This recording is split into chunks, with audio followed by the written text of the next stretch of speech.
बिस्मिल्लाहिर्रहमानिर्रहीम। Welcome to my YouTube channel. आज हमने इंग्लिश ग्रामर की बिल्कुल बेसिक्स स्टार्ट करनी है। इस ग्रामर का किस किस को फ़ायदा हो सकता है, मैं आपको इतनी बेसिक से स्टार्ट कराऊंगा कि ये कोई भी क्लास 2, 3, 4, 5 से कोई बच्चा ग्रामर सीखना चाहे तो वो भी इससे मुस्तफ़ीद हो सकता है। इसके अलावा जो टीचर हजरात पढ़ाते हैं वो भी इससे मुस्तफ़ीद हो सकते हैं। उसके अलावा जो बड़ी क्लासेस के या जो कम्पेटिटिव एग्ज़ाम्स की तैयारी कर रहे हैं उनके लिए भी ये बहुत ज़्यादा कारआमद साबित हो सकती है। चूँकि मैं इसमें पॉसिबल जितनी भी मेरी काविश है या जितना भी मेरा नॉलेज है मैं उसको छोटे से छोटे लेवल से लेके मैक्सिमम लेवल तक जाके समझाने की कोशिश करूँगा। तो इस वजह से इसको आप पहली क्लास के पहले सेंटेंस से अगर सुनते जाएंगे तो आपको ये सारी चीज़ें बड़ी आसानी से समझ आती जाएंगी। तो चलें स्टार्ट करते हैं। सबसे पहली बात है कि हम जब स्टार्ट करते हैं इंग्लिश अल्फ़ाबेट से। अब अल्फ़ाबेट होते क्या हैं? अल्फ़ाबेट लेटर्स हैं जो कि रीडिंग और राइटिंग में इस्तेमाल होते हैं, इनको अल्फ़ाबेट कहते हैं। अच्छा, एक बात मैं आपको क्लियर कर दूं कि अल्फ़ाबेट की प्लूरल भी अल्फ़ाबेट ही है, अल्फ़ाबेट की जमा अल्फ़ाबेट ही है। तो अल्फ़ाबेट्स हम यहाँ पर नहीं कह सकते। आप इसकी अगर मैं मिसाल आपको दूं समझाने के लिए तो सिंपल सी बात है कि अल्फ़ाबेट 26 करैक्टर्स पर मुश्तमिल है। अब ये जो अल्फ़ाबेट है ये यही समझ लें कि ये एक बुके की तरह है, एक गुलदस्ते की तरह है। जिस तरह के गुलदस्ते में मुख्तलिफ़ तरह के फूल आप लगाते हैं तब जाके वो गुलदस्ता बनता है। तो ये जो 26 करैक्टर हैं ये यही समझ लें कि जैसे ये वो फूल हैं। अब ये करैक्टर अगर नहीं होंगे तो गुलदस्ता मुकम्मल नहीं होगा।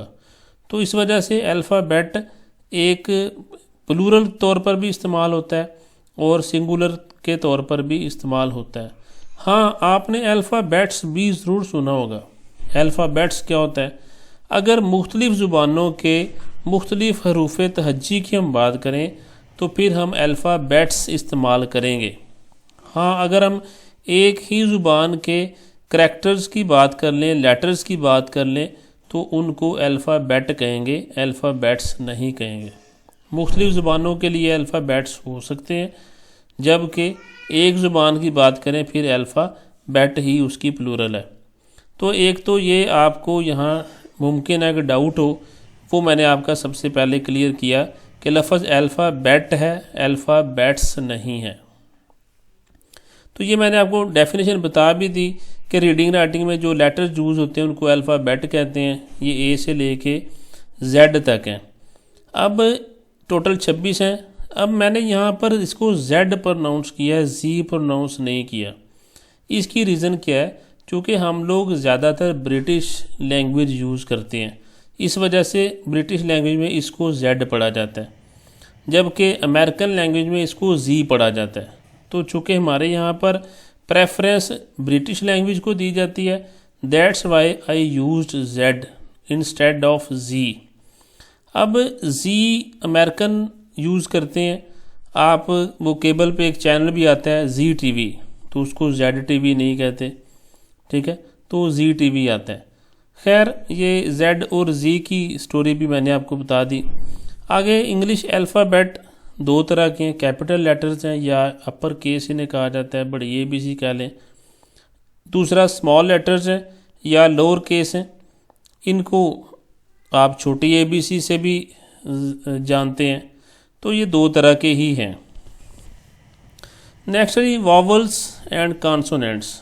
ये मेरे ख्याल से आपको पता ही है, ए ई आई ओ यू को वॉवल्स कहते हैं, जबकि रेस्ट ऑफ द करैक्टर्स या जो अल्फ़ाबेट हैं उनको कॉन्सोनेंट्स कहा जाता है। अब ये जो वॉवल्स हैं, कुछ लोग वाल्स पढ़ते हैं इनको, तो मैं तो इनको वॉवल्स ही पढ़ता हूँ। एनी हाउ मैंने आपको अल्फ़ाबेट बताए कि इंग्लिश के 26 अल्फ़ाबेट हैं। अब उन अल्फ़ाबेट को जब हम जॉइन करते हैं तो तब बनता है वर्ड। दो या दो से ज़्यादा अल्फ़ाबेट अगर जॉइन करें तो वर्ड बनता है। अच्छा, कुछ ऐसे भी लफ्ज़ हैं जो कि जॉइन किए बगैर अकेले ही अपना मानी देते हैं, जैसे आई है। ठीक है, आई का कहीं पर भी होगा तो ये मानी देगा, आई एम अ टीचर। जैसे मैंने यहाँ लिखा हुआ है मैं एक टीचर हूँ, तो आई अकेला इस्तेमाल होगा। अगर मैं लिखूँ इट इज़ 7 o'clock, तो ये जो ओ है ये भी अकेला इस्तेमाल हुआ। तो ये कुछ करैक्टर्स यहाँ पर अल्फ़ाबेट हैं जो अकेले इस्तेमाल हो भी जाते हैं। तो ये ज़रूरी नहीं दो या दो से ज़्यादा ही इकट्ठे होंगे तो वर्ड बनेगा। तो आई भी एक वर्ड है।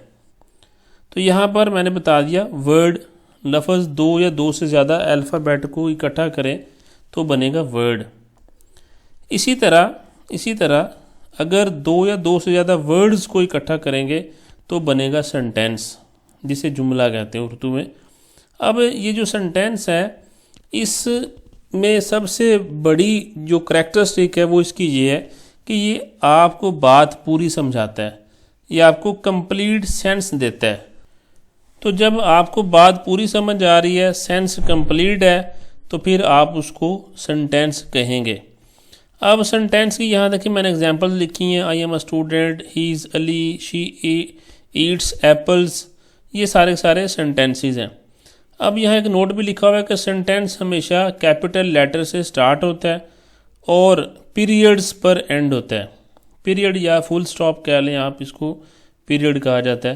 तो यहाँ ये भी सेंटेंस को पहचानने की एक कंडीशन है कि ये कैपिटल लेटर से स्टार्ट होगा और फुल स्टॉप पे एंड होगा।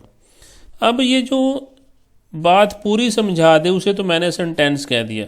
अगर कोई ऐसा ग्रुप ऑफ वर्ड्स हो जो बात पूरी ना समझाए उसको क्या कहेंगे? Then it would be called as phrase. तो फिर a group of word that does not make a complete sense is called a phrase. मिसाल के तौर पे यहाँ मैं लिखा है इन द नून, दोपहर के वक्त क्या, कुछ भी नहीं, दोपहर के वक्त मैं सोता हूँ, तो ये पूरा सेंटेंस है। बिकॉज ऑफ इलनेस, बीमारी की वजह से, अगर मैंने ये लिखा अब इससे कोई बात क्लियर समझ नहीं आ रही तो इस वजह से ये क्या कहलाएगा? फ्रेज। जैसे एट नाइट लिखा हुआ है, तो ये सारे क्या हैं? फ्रेजेस हैं। तो जो बात पूरी समझा दे वो सेंटेंस कहलाएगा, जो बात पूरी ना समझाए वो फ्रेज कहलाएगा। इसी तरह नेक्स्ट है जी पार्ट्स ऑफ ए सेंटेंस। एक सेंटेंस के दो पार्ट्स होते हैं, एक को सब्जेक्ट कहते हैं और एक सब्जेक्ट के अलावा सारा हिस्सा।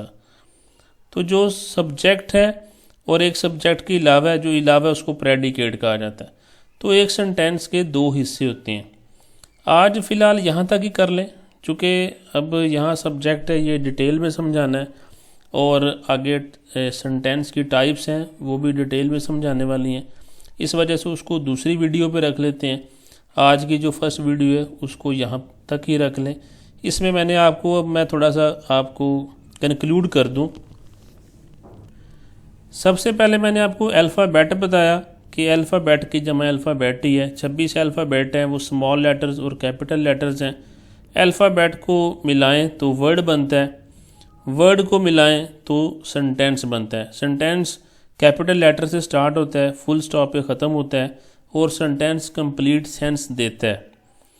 जो सेंटेंस, अब सेंटेंस नहीं उसे मैं कह सकता, जो group of words complete sense ना दे उसको फ्रेज कहते हैं। तो फ्रेज भी हो गया।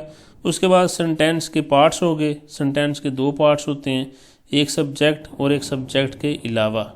जो सब्जेक्ट के अलावा है उसको प्रेडिकेट कहते हैं। तो आज यहाँ तक ही कर लें।